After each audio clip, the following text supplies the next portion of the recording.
Welcome back to the 98th online episode of Peacetime, hosted every Sunday morning by Peace Point with myself, Phra Nicholas Thanissaro, coming to you today from DIMC in Azusa, California. In the previous session, we looked at the second of two sessions on Buddhist economics, and today we continue on our journey through an anthology of important suttas from Buddhist scriptures by looking at a discourse called the Dhammacakkapavattana Sutta. And I estimate today's session will run to about an hour and 10 minutes with a 30-minute break halfway through for some meditation. So as usual with our chosen sutta, we will work our way through the sequence of sources, sutta name meaning, interlocutors, place names, and overview before looking at the main body of the manuscript itself, the outcome of the sutta, and finishing up with some of the issues the sutta raises. I should add that this sutta is often chanted and memorized in Pali in our temple tradition. And I'll give you a little example here. Ewa me sutang Ekang samayang bhagawa paranasiyang viharati isipatane mikataye tatrako bhagawa panjavakiye bhikkhu amante sithawe me bhikkhave anta. In case you can recognize the Pali chanting. So we have more than the usual degree of familiarity with the content of the original language, if perhaps not so much with its meaning. So hopefully we can redress something of this situation today. So the Dhammacakkapavattana Sutta we'll be studying in today's session comes from the fifth volume of the Samyutta Nikaya, specifically the Satya Samyutta of the Mahāvākka. It is therefore referenced in Western scholarship as S5 420 or SN 56.11. Today, the translation manuscript I'll make use of is Bhikkhu Bodhi's The Year 2000 Wisdom Publications edition version of the Connected Discourses of the Buddha. For commentary today, I'll be able to draw heavily on the Venerable Tetshuo's book, The Buddha's First Teaching, which I translated to English back in 2002. The Venerable Tetshuo's book is based largely on an 800-year-old commentary on the sutta called the Sarata Samuccaya. So, the name of the sutta we are studying today is the Dhammacakkapavattana Sutta, which literally means the discourse on the setting in motion of the wheel of the Dharma. The Dharma wheel, especially with 8 spokes representing the Eightfold path, is considered to be a universal symbol of Buddhism and has the dubious honor of even recently becoming a standard emoji. The teaching of the Buddha is compared to a royal chariot of Dharma, which the Buddha would use to transport the beings of the world out of the cycle of existence, or vata samsara, to the eternal safety of nirvana, with the Buddha himself at the reins. One indispensable component of such a chariot would of course be its wheels, or jaka. So, as the chariot was a Dhamma chariot, then the wheels would be Dhamma wheels, or Dhammacakka, which is the name of this sutta. Any wheel has 3 important components: the hub, the spokes, and the rim. The Dhammacakka was also composed of these 3 components, and the Buddha compared the hub to the 37 factors of enlightenment known in Pali as the Bodhipakkhiya. The spokes were compared to the 12 links of dependent origination known in Pali as Paticca Samuppada, and the rim was compared to the 4 Noble Truths. For as long as the components are separate, they could not be called a wheel. It's just like a skilled wheelwright. The Buddha has assembled the components to make a strong wheel ready to roll. The Pavattana suffix to the name refers to the setting in motion of the wheel, in reference to the precedent that by this sutta that it was the first teaching that the Buddha gave to the public. The Buddha, by giving this sermon, produced a Dhammacakka and set it turning towards ultimate liberation. So turning now to interlocutors, there are 6 people directly involved in the sutta: the Buddha, who in this translation is called by his epithet, the Blessed One, and his audience of 5 ascetics known collectively as the Group of 5 or the Panchavakkiya. In fact, this group consists of his 5 former friends, namely Kondañña, Patiya, Wapa, Mahanama, and Asaji. Later, after his attainment of stream entry, Kondañña becomes known as Anya Kondañña, literally Kondañña who knows. In fact, this group of 5 were seasoned meditators who had practiced renunciation and self-mortification alongside the Buddha himself for 6 years, so the teaching is aimed at an advanced audience. Some people assume that because the Dhammacakkapavattana Sutta is the Buddha's first teaching, it ought to be a simple one, but this is not the case, because it starts at the level of understanding of high-level meditators who are the Buddha's audience. In terms of location, the teaching was given at Isipatana Deer Park, close by the town of Benares, or Varanasi, which was within walking distance of the place in northeast India at Bodh Gaya, where the Buddha had become enlightened. In the present day, this place is known as Sarnath Deer Park. Asian people pronounce it Saranath. In the present day, it is known as Sarnath Deer Park and is located 6 miles northeast of Benares. It was nominated by UNESCO as a Site of Outstanding Universal Value to Cultural Heritage in 1998, especially the Dhammic Stupa, which you can see in the slide, and the Asokan Pillar. It is one among the 4 holy sites of Buddhism mentioned by the Buddha in the Parinibbana Sutta as a place where, if Buddhists were to make a pilgrimage with faith in their hearts, they would go to heaven after passing away. So the sutta starts by instructing how to avoid the 2 extremes of practice and identifies the middle way between the 2 extremes as the Eightfold Path. The Buddha then outlines in summary the 4 noble truths of the noble truth of suffering, the noble truth of the origin of suffering, the noble truth of the cessation of suffering, and the noble truth of the path to the cessation of suffering. The Buddha then explains how each of these 4 noble truths should be contemplated in 3 phases to give a total of 12 aspects. The sutta finishes by setting down the outcomes of the teaching for the immediate audience and for those in the celestial realms. So something of the backstory after the enlightenment which transformed Siddhartha Gautama into the Buddha. Beneath the Bodhi tree on the banks of the river Naranjara, in Bodh Gaya on the full moon night of the 6th lunar month of Visakha, the Buddha sat further to absorb the bliss of his enlightenment and further to consider the Dhamma which he had learned for a period of another 7 days before finishing his meditation. The Buddha then spent a further 6 weeks under various trees reflecting on how to share the enlightenment experience with others. Eventually the Buddha decided that the group of 5, or Panchabhakya, were the most likely to understand his teaching, and traveled to Sarnath to teach them there. Initially, the group of 5 had planned to snub the Buddha for abandoning them and their self-mortification practice in favor of moderate eating and internalized meditation. But when they saw him face to face, they forgot their pact and listened to him because he claimed to have reached enlightenment, something that they had never before heard him claim. Traditionally, the Dhammacakkapavattana Sutta was given on a Salha Puja day, which is the full moon day of the 8th lunar month, falling in around July, an anniversary which is still celebrated by Buddhists around the world to this day. So continuing in the manuscript to paragraph 2, we can see the Buddha addressed the group of 5 with the words, "O bhikkhus, monks who wish to overcome suffering, must strictly avoid the 2 extremes of practice, namely the pursuit of sensual indulgence and the pursuit of self-mortification." The Buddha stipulates these 2 paths of practice are unprofitable and might even be harmful. The Buddha is able to explain the dangers of these extreme paths because he himself had experimented with both paths of practice, namely the years spent in the royal palace, which were pure pursuit of sensual indulgence, and 6 years after renouncing the palace, spent in the practice of self-mortification. Finally, he rejected these 2 extremes, and his time spent underneath the Bodhi tree, he followed a 3rd way, which he called the middle way between these 2 extremes.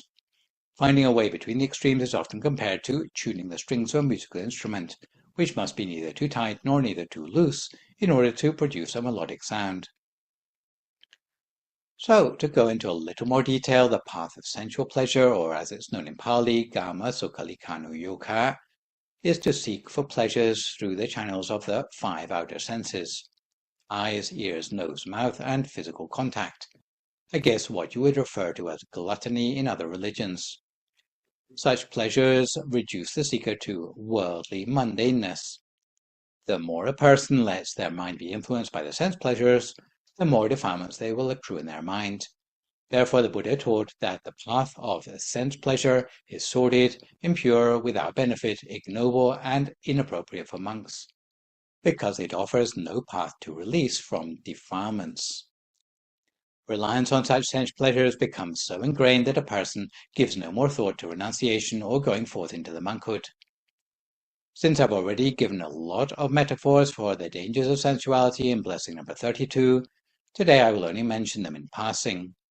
Suffice it to say that sensuality never satiates our appetite, gives diminishing returns with age, and burns us if we get too close. Also, objects of sensuality can never truly be owned, come with conditions and responsibilities, and lead to clinginess and suspicion. The opposite extreme to sensual indulgence is self-mortification, known in Pali as Atthakila Matanu Yoga. But according to the Buddha, the spiritual practice of self-mortification is also fruitless and is definitely harmful. In the present day, it might be called self-harm, but in the time of the Buddha, it was elevated to a spiritual practice by those who believed that subduing the body with pain would release the spirit. He said that it is not a practice in keeping with the tenets of Buddhism because the way in which defilements are purportedly removed are by penances of physical self-denial, such as lying on a bed of nails, burning oneself in the sun, burning oneself in front of a fire, beating one's shins with a piece of wood, walking around under the weight of a burden of sand, or extreme fasting. Some ate a diet restricted to fruit or pickled vegetables, or the tips of rice grains, or nothing but rice or rice husks. Lying on a bed of nails produces such pain that all thoughts of sensual pleasure disappear temporarily. Such practitioners understand that they have rid themselves of their defilements, but in fact the defilements are still there because the sensuality returns again as soon as the pain stops. This is the practice of self-denial or self-mortification, which is a non-Buddhist practice. It's one of the many practices favored by non-Buddhist ascetics such as the Niganthas. The group of 5 had already practiced self-mortification for 6 years, living only on 1 mouthful of food per day, leaving their hair to grow long, wearing only animal skins, never washing. All these non-Buddhist practices only increase one's suffering and cannot be considered a path to the end of suffering. Commentorial metaphors for the harm of self-mortification compare it to sweetened poison, stale excrement mistaken for medicine, jumping into a fire, or a grasshopper jumping into a fire. A vengeful ogre which follows one everywhere with a vow to kill one at the first opportunity, a poisonous snake mistaken for a rope, jumping over a cliff, or trusting an enemy. It is for all these reasons that the Buddha taught that self-mortification is to be avoided, because it's unwholesome, ignoble, and unsuitable for monks subscribing to Buddhism to practice or to associate with. Turning to paragraph 3, what the Buddha advocates in place of the extremes of sensual indulgence or self-mortification was the middle way, known in Pali as the Majjhima Patipata. It is the path of practice that is conducive to taming the mind, supreme knowledge, virtuous knowledge, the extinguishing of craving, and for liberation from defilements. It is the practice of the noble ones. The Buddha advocated practice of the middle way according to the Noble Eightfold Path, known in Pali as Ariyo Atangiko Makho, namely right view, Samma Ditti, right intention, Samma Sankappa, right speech, Samma Vaja, right action, Samma Gammanta, right livelihood, Samma Ajiva, right effort, Samma Vayama, right mindfulness, Samma Sati, and right concentration, Samma Samadhi. Anyone who wishes to escape from the cycle of rebirth, who has gone to all the trouble to renounce the life of a householder, should devote themselves to the practice of the middle way, which consists of 8 path factors because it is a condition of attaining nirvana. As shown in the slide, the Eightfold Path is cyclical in nature, effectively a spiral like a vinyl record that zeroes in on the still or enlightened mind at the center, from the basic level of the outside to the transcendental level of the inside. And as I mentioned in Blessing 33, at the basic level, right view would mean confidence in the logic of karma and the refuge of the Triple Gem, as well as overcoming 10 sorts of false view. Right intention would mean intending to break free from the influence of sense desire, vengefulness, and aggression by being generous, keeping 5 precepts, and meditating. Right speech would mean avoiding lies, divisive speech, harsh speech, and idle chatter. Right action would mean refraining from killing or cruelty towards living beings, stealing, and sexual relations outside marriage, as well as generally doing things by the rules. Right livelihood would mean refraining from earning one's living by selling weapons, slaves, animals to the slaughterhouse, alcohol, drugs, poison, or other forms of exploitation, fixing weights and measures for use in business, or otherwise misleading customers.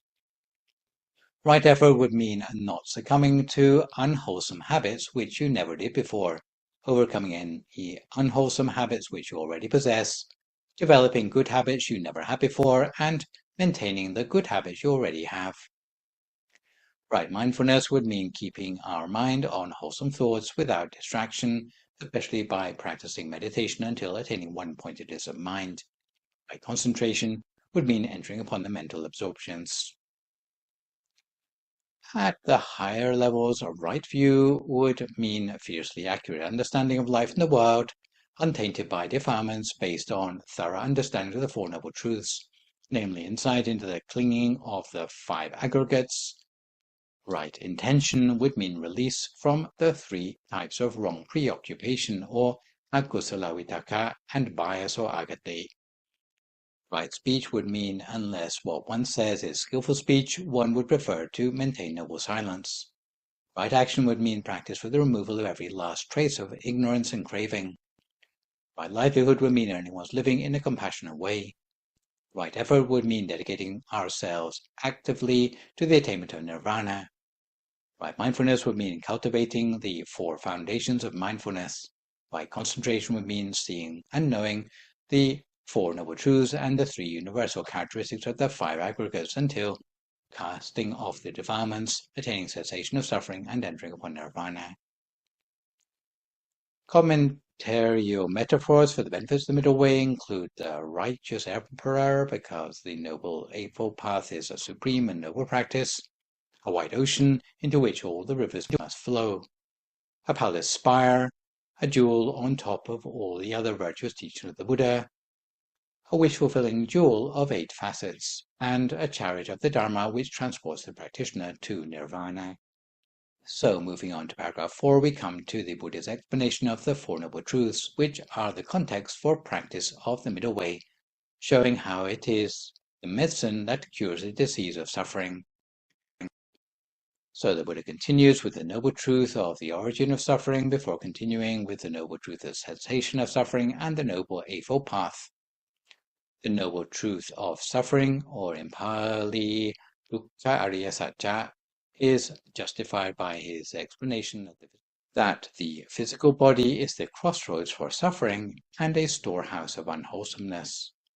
So suffering is in the form of the inevitable and mitigable forms, the details of which you can see on the slide, but for which you would need to revisit Blessing 33 if you want further elaboration. With paragraph 5, we come to the noble truth of the origin of suffering, or in Pali, dukkha samudaya ariya satya. Here the Buddha points to 3 types of craving: craving for sense pleasures, craving to be something, and craving not to be something. Actually, the translation is slightly misleading because in effect, they refer to craving for each of the 3 planes of existence: the plane of the senses, the plane of the form realms, and the plane of the formless realms, all of which must be relinquished in order to reach nirvana, or cessation of suffering. So coming to paragraph 6, we see the Buddha explains the noble truth of the cessation of suffering, or in Pali, dukkha nirodha ariya satya. as it is the remainderless fading away and cessation of all forms of craving, the giving up and relinquishing of it, freedom from it, non-reliance on it.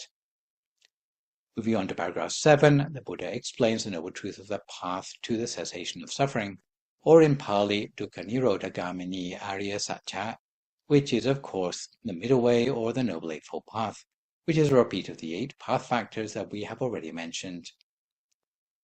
At the end of this paragraph, we can see the refrain of things arising in the Buddha's mind to accompany this new knowledge, that shows that this was not just intellectual understanding, but was accompanied by several other experiences within the mind: vision, knowing, wisdom, true knowledge, and light.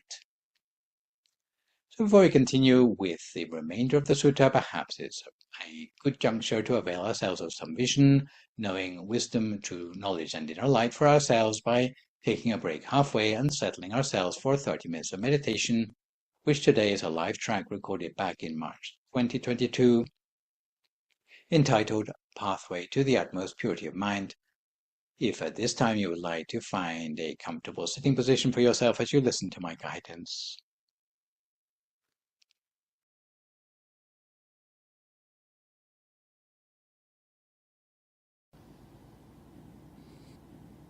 So I'd like to invite everyone to close their eyes very gently.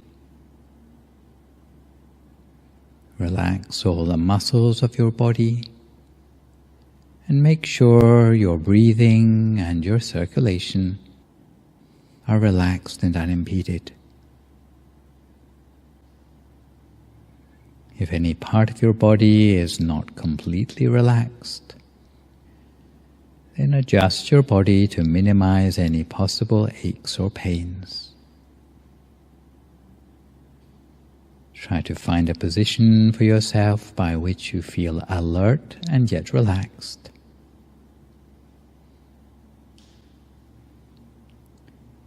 And although our meditation is mostly about relaxing the mind, we need to spend a few moments to relax our body first of all. Because if our body is not completely relaxed, then it's going to be difficult for our mind to relax afterwards.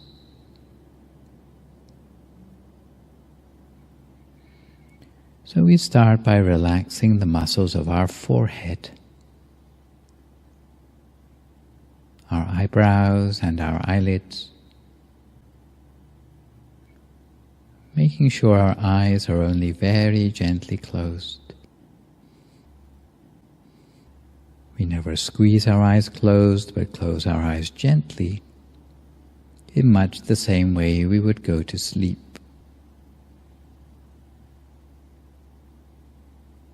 From there we relax the muscles of our face, our neck.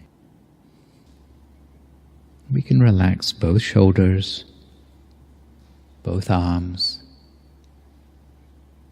down to the tips of our fingers.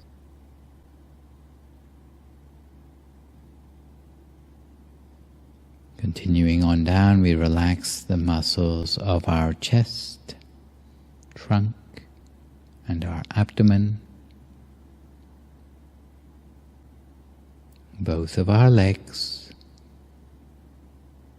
right the way down to the tips of our toes, so that all the way from the top of our head, right the way down to the tips of our toes, is completely free of any stress or tension. But if we notice any tension still remaining in our body, then we do our best to relax it as far as possible, until we're left with the feeling as if our body seems to have melted away into the atmosphere around us, almost as if we had forgotten completely about our body, so that we can turn our attention inwards instead taking a few moments to make sure our state of mind is relaxed. The easiest way to relax the mind is just to forget for a few moments about all the worries, all the things lingering on our mind from our everyday life. Whether it be thoughts of work, friends, family, school, thoughts of the future or of the past. We put all of these thoughts on one side just for a moment, rather like clearing up all the documents on our office desk, putting them away in a drawer before locking it with a key. In the same way, we empty our mind completely of any thoughts, and instead we make our mind light, radiant, spacious, and refreshed. We fill our mind instead with a sense of happiness and joy, as if tiny particles of happiness and joy completely filled the mind, leaving no space in the mind for any other sort of thought.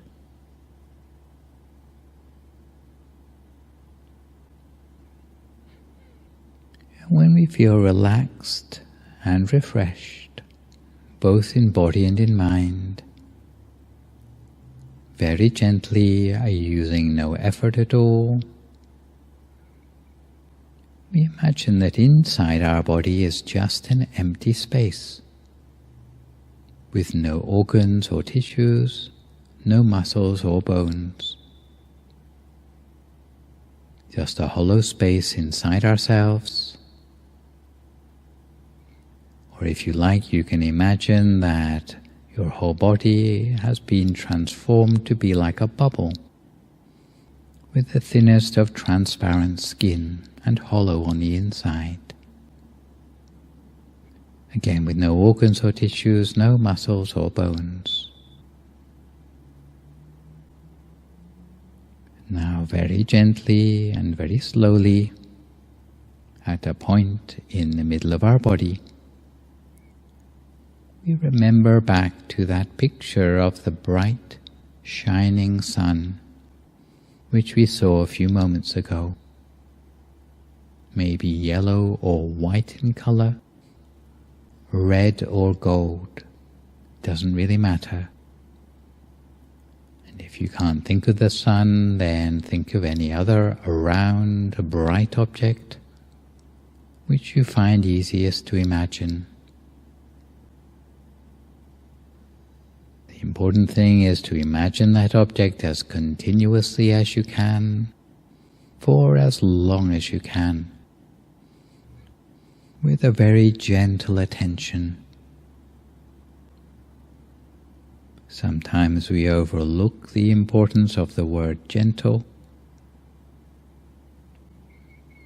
but often there's a temptation to use too much force when we come to meditate.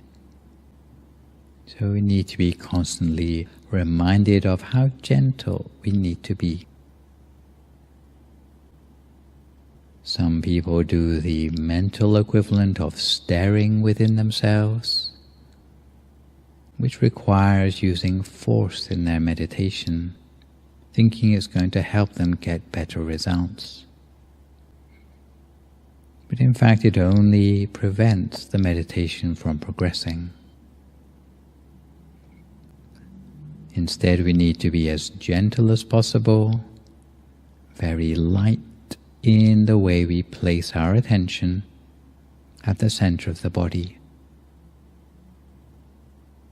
If we find our mind wanders anywhere else, as soon as we realize, we just bring our mind back again to the center of the body as before. If your bright object disappears, you can always think of a new one. But if the object changes in size, shape, color or form, we simply continue to observe at its center, always observing at the brightest spot in the center of the object. And before long we'll start to find that the object will evolve and transform of its own accord, changing to become an object which is more perfect inside us, such as a bright crystal sphere, like a crystal ball, inside ourselves.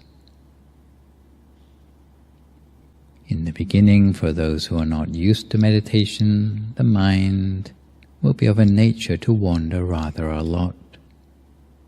The sounds around us, the sensations in our body or thoughts in our head may distract us. But our job as a meditator, if our mind should wander, is simply to bring our mind back again to the center each and every time, however many times it takes for our mind to settle at the center. In the beginning, the object which we can observe in our center will not be very distinct. It may seem rather lifeless and may be as if it's flat and dull. For others it may be as if we can see only a part of the object. But later, as the mind becomes more settled in the center, the object will become more lifelike. We'll be able to see the whole of the object, as if we were seeing it in 3 dimensions. And the feeling that accompanies observing that object will be different from before. There'll be a sense of joy that arises whenever we're able to see the object.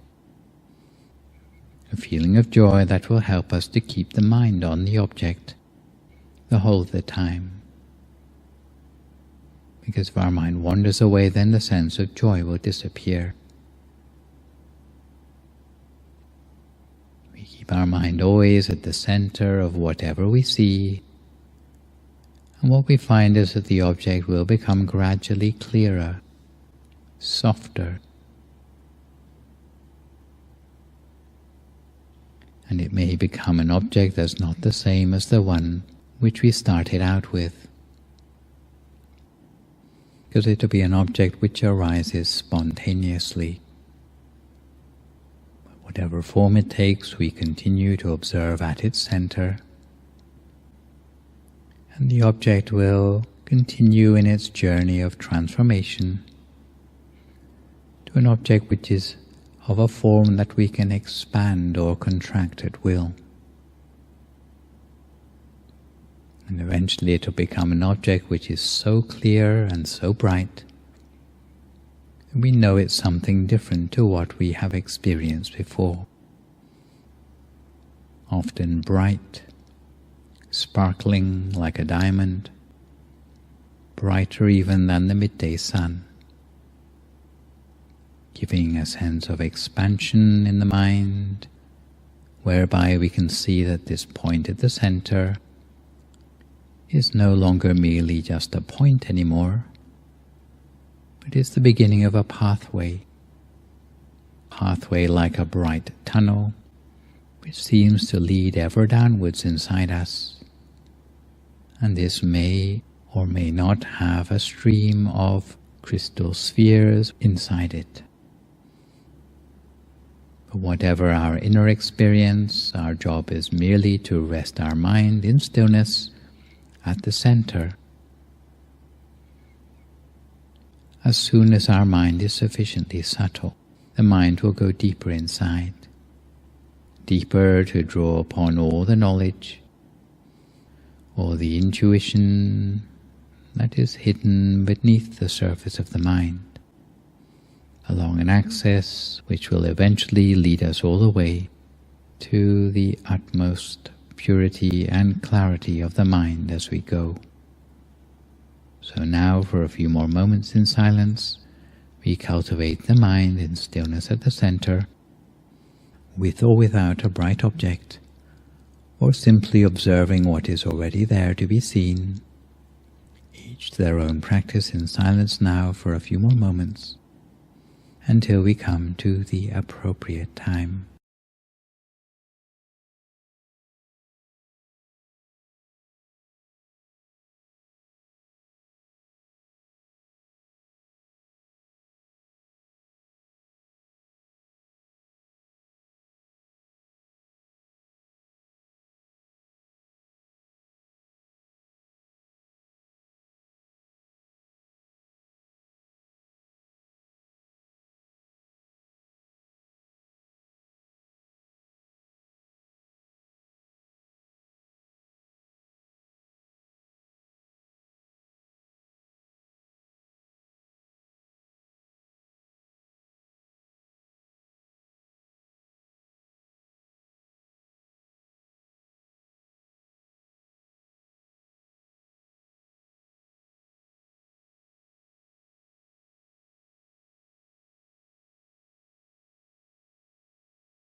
Don't forget, if your mind wanders off onto other things, no matter whether it be the sounds around you, sensations in your body, or thoughts in your head, as soon as you realize, simply bring your attention back again to the center of your body as before.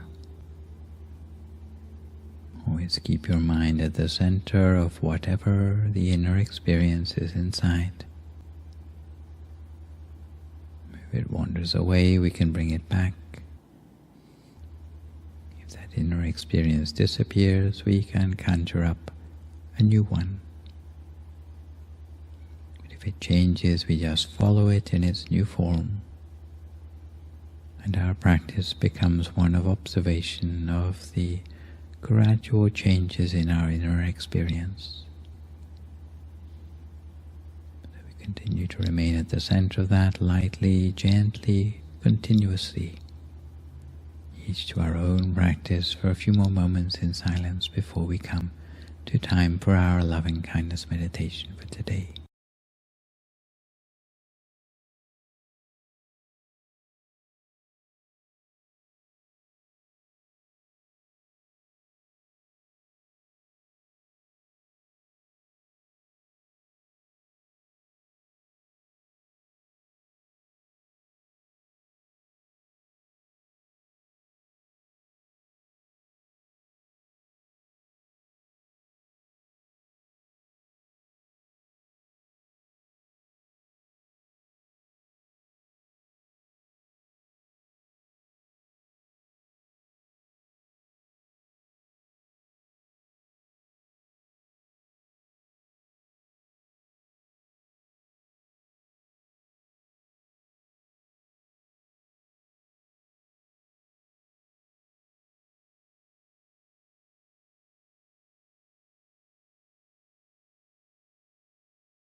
We continue to keep our mind on track at the center of the body the whole of the time, always at a standstill, at the center of whatever inner experience we have built up for ourselves in our meditation so far. For some people, the inner experience arising from the meditation will be rather like a sense of inner brightness, or perhaps like a pinpoint of light at the center of the body. For others, it may be more like a feeling of warmth or well-being at the center of the body, or perhaps inner images, large or small, centered around the middle of ourselves. But whatever sort of inner experience we've built up for ourselves, we touch very gently with our attention at the center of that experience, the center of the inner experience within ourselves, touching gently with the same lightness of a feather floating down to touch upon the surface of some water, touching so lightly that the feather doesn't even break the surface of the water. The same way we touch with our attention at the center of the inner experience within ourselves. We touch that inner experience with just the right amount of effort. What we'll find is that the inner experience of the mind will gradually expand outwards from the point of contact, expanding outwards until it's the same size as the whole of our own body, as if we are sitting inside a sphere of our own well-being or a sphere of our own light. And at this point we can make the affirmation to ourselves that may we ourselves be well and happy, may we be free from all suffering. And touching our mind again at the center of the body, the sphere of well-being or the sphere of light will spread gradually outwards beyond the boundaries of our own body, spreading outward in all directions, just as the moonlight shines forth from the full moon in the night sky, or just as a block of ice sends forth the coolness in all directions around itself into the atmosphere. In the same way, we spread our loving kindness outwards in all directions, spreading that sphere of loving kindness outwards to encapsulate the whole of the room in which we are sitting for meditation, while making the wish that may all living beings here in this room be well and happy, free from all suffering. We spread our loving kindness further outwards still, outwards from the center of our body to encapsulate the whole of the building in which we are sitting for meditation. Again with the wish that may all living beings here in the building be well and happy, be free from suffering, live together in peace and harmony. We spread our loving kindness further outwards still, beyond the building, outwards in all directions around us into the neighborhood around us, again with the wish that may all living beings here in the neighborhood be well and happy, free from suffering, live together in peace and harmony. Spreading loving kindness further outwards still to the whole of this city. And if we find it easier to imagine the city as a map across which we spread our loving kindness, and we can imagine the city in that way, spreading our loving kindness across the whole of the map of the city, in all directions all around. So there's no part of this city not touched by the coolness, radiance of our loving kindness. Again, making the wish that may every living being here in the city be well and happy, free from all suffering, live together in peace and harmony. We spread loving kindness further outwards still beyond the city limits, to the whole of the county, or the country. Spreading loving kindness outwards to the very borders of the country in all directions. Again, with the wish that may all living beings here in this country be well and happy, free from suffering, live together in peace and harmony. We can spread loving kindness to the neighboring countries, the whole continent, with the wish that may every living being here on this continent be well and happy, free from suffering, live together in peace and harmony.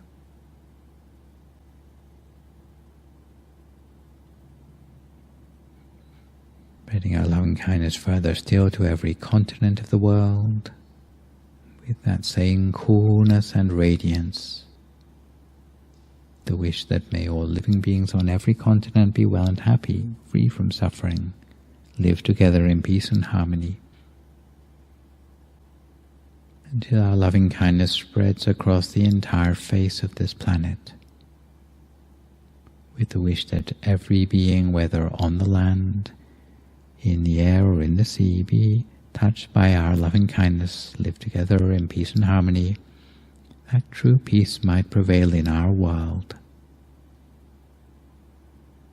We can spread our loving kindness outwards in all directions, into the universe, to the front and the back, to the right and to the left, above and below, emanating loving kindness outwards into the universe around us, with the wish that wherever in the universe there may be living beings, that they too be touched by this coolness and radiance of our loving kindness, in such a way that we can spread our loving kindness without limits, without exceptions.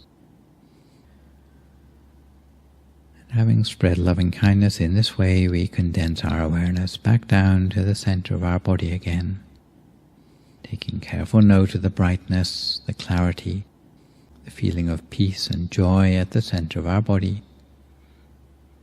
In particular, taking note of the sense of well-being at our center, remembering this feeling as well as we can, because this feeling of well-being is very important for us. It represents a state of progress in meditation that we have reached up until now.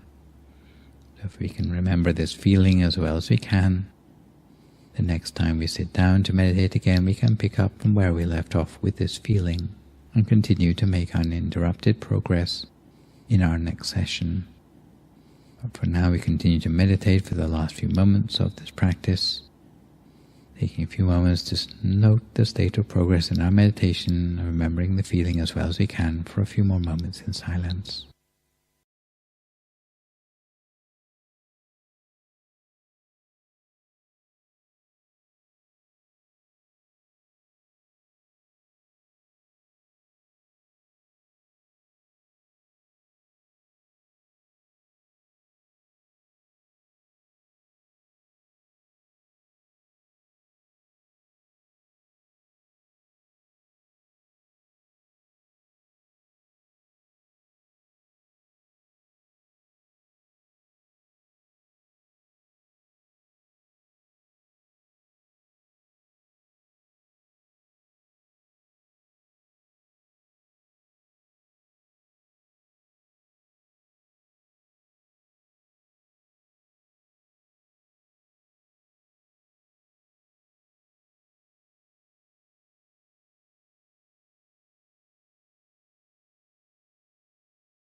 Sabba Buddhanupavena, Sabba Dhammanupavena, Sabba Sankhanupavena Sattha Soti Bhavantu Te. So if you'd like to come to the end of your meditation for today, and you can gradually open your eyes again. If you feel at all uncomfortable, then slowly try changing to a more comfortable position before gradually finishing your practice. So returning gently to our subject matter for today on the Dhammacakkapavattana Sutta, we pick up again with the 3 cycles and the 12 components in the latter half of the teaching. As we see in paragraph 8, the insight gained by the Buddha into the Four Noble Truths was gained in 3 successive cycles of examination that brings to the practitioner 3 successive forms of knowledge that, for the Noble Truth under examination, this is the truth, this truth is fully to be understood, and this truth has been fully understood. Before this point, it is true we had already identified the Four Noble Truths, but our knowledge thus far had been only theoretical, like a to-do list. In fact, for the Arya Satya to work, to attain stream entry like Kondañña, they need to be seen by the practitioner, and not just once, but according to Dhammacakkapavattana Sutta, 12 times. 3 cycles in 12 characteristics, each time eliciting the 5 co-arising factors with the knowledge. Seeing the Noble Truths is different from seeing other things because the seer is transformed for the better by the act of seeing them. The sight of craving will immediately cause us to relinquish that craving, and having relinquished it, we will recognize the completion of the task. This is equivalent to recognizing this is the medicine while automatically realizing this medicine should be taken and eventually recognizing this medicine has now been taken successfully. So to make some sense of this, perhaps in terms of the system of inner bodies or with the great habit of Vapaknam, this task at this level is for the body of enlightenment of the meditator to use the Buddha eye to see the Noble Truths in each one of their inner bodies. For each body there are 3 stages or cycles of examination where Satchayana means seeing the existence of the Noble Truth in that body, where Kichayana means seeing what needs to be done in relation to that Noble Truth in that body, and the Katayana means recognizing the completion of the task in relation to the Noble Truth in that body. As there are 4 Noble Truths multiplied together, according to the Dhammacakkapavattana Sutta, we get 12 characteristics. But remember, in that teaching, Kondañña only reached the level of stream enterer. In order to use the Noble Truths to eradicate all defilements from the mind, to reach the same level as the Buddha or the Arahants, although it is the same sequential method, the work needs to be continued, making use of all the Dhamma bodies, eradicating the final 10 subtle defilements or fetters, known in Pali as samyojana, from the mind, and for the details of this you need to look back at Blessing 33. So, turning now to the outcome of the teaching, after the Buddha had clarified the harmfulness of the extremes of sensual indulgence and self-mortification, and advocated following the middle way or the Noble Eightfold Path, the group of 5, especially Kondañña, who was most seasoned in his perfections, was able to become a stream enterer, the first to attain enlightenment under the dispensation of the current Buddha. As we see in paragraph 12, Kondañña, the leader of the group of 5, attained stream entry or sotapanna. He had seen with the eye of the body of enlightenment that whatever is of the nature of arising has the nature of cessation. And in his context, he saw that his own aggregates were of such a nature, all of the nature of arising and cessation. In paragraph 13, we see that since the wheel of the Dharma had now been set in motion by the Buddha, the various levels of celestial beings in ever higher celestial realms rejoiced in the teaching. The earth sprites, or Bhumadevata, exclaimed that the teaching was incomparable with anything previously taught by monks, Brahmins, angels, Maras, gods, or anyone in the world. The praises resounded amongst the angels sequentially higher and higher in the various levels of heaven until it reached the Brahma world. The cosmos quaked, and there arose limitless brightness. The Buddha knew of the attainment of Kondañña and exclaimed in paragraph 15 that Anyasi Watapo Kondañño, Anyasi Watapo Kondañño, Kondañña now you know, and for this reason Kondañña was henceforth known as Anya Kondañña, Kondañña who knows. What is not set out in the sutta, but which is the epilogue to our sutta, Apart from announcing the value of Buddha Dhamma to the world, it won over the group of 5 monks who had previously been skeptical to want to join the Buddhist tradition and practice strictly henceforth according to the Buddha's teaching. Just as an aside, the reason Kondañña reached stream entry before his contemporaries was because of a wish he made as Mahakala. So, just to take a quick detour to tell the story, according to the Dhammacakkapavattana commentary a long time ago, in the time of the Buddha Vipassi, there was a householder called Mahakala. Being a generous guy, he hired a large number of men for manual labor and ordered grains of unripe rice to be hulled, had it cooked in rich milk, adding ghee, honey, and sugar, and presented the rice thus prepared to the monastic community presided over by the Buddha.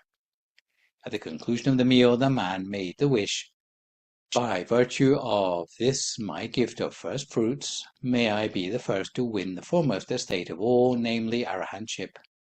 When he went back to his field and looked at it again, he found that the entire field was filled with heads of growing rice, bound together, as it were, in sheaves. At this sight he experienced the 5 kinds of joy. He realized, "I am indeed fortunate," and from that time onwards he offered timely gifts of the first fruits to the Sangha in a similar way at 9 different stages of his harvest. When the rice was in the ear, when the rice was reaped, when it was in the sheaf, when it was in the stack, when it was in the rick, when it was threshed, when it was ground into flour, when it was measured, and when it was put away in the storehouse. In this way he bestowed the first fruits of a single crop 9 times. No matter how much he removed to present as gifts to the monastic community, he was always left with a plentiful harvest. Because he was always the first to give, 91 world cycles later he was fulfilled in his wish to become the first to attain enlightenment under the dispensation of the Buddha Gautama in our own era under the name of Kondañña, who was to attain sainthood before his other 4 colleagues. The other 4 members of the Panchavakkhiya were all inspired to faith in the Buddha as a result of the Dhammacakkapavattana Sutta and became dedicated to practice further in earnest according to the Buddha's teaching. Indeed, we find in the scripture of the Anathalakkana Sutta that the remainder of the Panchavakkhiya, together with Kondañña, were to attain arahantship and become the first disciples of the Buddha to attain full enlightenment. So as far as I can discern, there are 4 issues arising from the study of this sutta: Siddhartha's special ability to be awakened to suffering, the compassion of the Buddha to teach others, why the Buddha's teaching was a spiritual breakthrough, and the middle way in the understanding of the great habit of Vapaknam. Firstly, Siddhartha Gautama's witness of suffering was not like regular people. It's important to understand that the vast majority of people live in a world of delusion. Even without touching a drop of alcohol, they tend to be drunk with the apparent perpetuity of life, laboring under the misapprehensions that life will be long and that they will be forever free of illness, and their youth will be eternal. When Prince Siddhartha journeyed outside the palace in his youth, witnessing the 3 so-called angelic emissaries, comprising an old man, a sick man, and a corpse, he did not see these things as others before had seen them. Most people see the signs of receding youth and health and respond with disgust, especially at the sight of the corpse. Siddhartha Gautama's witness of these events was different, however. Confronted by the inevitability of death, Siddhartha Gautama sought an end to suffering. Seeing the 4th of the angelic emissaries, an ascetic, Siddhartha Gautama recognized this path as a way of fighting back against the inevitability of old age, sickness, and death, ultimately inspiring him to renounce the palace in favor of his spiritual quest. Secondly, of note is the special altruism the Buddha exemplified in the teaching of others. Most people, in considering appropriate paths of action in life, have very little more than their own worldly interests at heart. In a family life, an altruistic parent might make sacrifices for the sake of their family, even to the detriment of their own personal interests. Some public figures may forego their own personal interests and those of their family in order to serve the country's interest. Having reached personal enlightenment, Siddhartha Gautama recognized that living beings, including himself, his family, and his subjects, were afflicted by old age, sickness, and death. He considered that others failed even to appreciate the danger of their predicament, let alone to find a way out of it. He realized that if he were not to apply the wisdom arising from enlightenment, there would be no one else to offer an alternative to suffering in his place. Therefore, out of concern not only for his own destiny, not merely for his family, but for all the people of the world ensnared by the cycle of existence, afflicted by old age, sickness, and death, he decided to renounce the world in search of a way to the end of suffering. Knowledge once found, which would lead not only to his own escape from rebirth, but also that of all sentient beings for generations to come. Thirdly comes the issue of why the Buddha's enlightenment can be considered a spiritual breakthrough without precedent. Over the course of countless lifetimes, Siddhartha Gautama had accrued a substantial foundation of meditation. Some of this background is evident by how, during the royal ploughing ceremony at the age of only 7 years, Siddhartha could attain the first absorption without instruction. In previous lifetimes, while still pursuing perfections as a bodhisattva, he had already attained 5 of the 6 mental powers, or abhiññā, in a lifetime as Sumedha, when he received the prophecy of forthcoming Buddhahood. It is recorded that at that time, if the bodhisattva had wished to attain arahanthood, he could have done so immediately, thereby benefiting personally from all the perfections he had accrued for himself. Instead, however, he decided to pursue perfections further until reaching Buddhahood, so that not only could he reach an end of suffering, but he could also teach other worldlings to attain the end of suffering too. Spiritual tradition contemporary to the Buddha was largely the realm of theory. All theories of liberation available before the Buddha's enlightenment dealt entirely with ecstatic meditation or meditation focused outside the body. Then as now, almost all success was attributed to ideas and stratagems. But as a result of countless past lifetimes dedicated to true meditation, Siddhartha Gautama quickly recognized that all the forms of practice available, although advanced, were mere conceptualizing, and could not lead to enlightenment or release from old age, sickness, and death. He realized that theory alone, in the hands of a virtueless person, would be as dangerous as a sword without a scabbard. Theory needs to go hand in hand with the inner attainment of virtue to be a viable path to freedom from suffering. It was for this reason that Siddhartha Gautama renounced the palace life in a quest for more than mere concentration, but full-factored meditation and insight, as borne witness by the Majjhima Nikaya's Mahajatari Sutta, which tells us that the sort of meditation the Buddha discovered at his enlightenment was supported by all the other factors of the Noble Eightfold Path, and could therefore be referred to as right meditation or samma samadhi. His enlightenment could not be attributed, as assumed by some, to mere reflection or theorizing. Those who assume that the Buddha gained enlightenment spontaneously, like Bahya Darujiriya at the roadside, would be mistaken, because even Bahya Darujiriya's enlightenment can be traced back to the efforts made, staking his life of meditation in previous existences. So the breakthrough of the Buddha was to discover internalized focus in meditation, where meditation was combined with the other factors of the Eightfold Path. The fourth and final issue is the middle way in the understanding of the great habit of Vapagna, which we have mentioned briefly in passing when talking about the 3 cycles and 12 components. In the Buddha's first sermon to the group of 5 initial disciples, he advocated to steer between the extremes of sensual indulgence and self-mortification in one's practice. The Buddha said the practice should aim instead for the middle way, which the Buddha had already practiced to completion. The great habit of Vapagna provided additional details as an indicator for when we have achieved the middle way of practice. In theoretical terms, we can know that we are on the right track if we are practicing the Noble Eightfold Path, or more briefly, if we are practicing self-discipline, meditation, and wisdom. Then these are also the theoretical essentials of the middle way. In terms of practice, however, the great habit of Vapagna explained in a sermon he gave on the 3rd of January in 1955 that the word middle in the term middle way is used in a literal but also a profound way, which is elsewhere overlooked. He explained that practice that is in the middle is bringing one's mind to a standstill at the middle of the human body. The exact position of the central point of the body can be pictured by imagining two thin threads, one running horizontally from the navel directly through the back, and the other running horizontally from one side to the other on the same level. The intersection of the two threads is a point no larger than a needle point, and this is called the sixth base of the mind.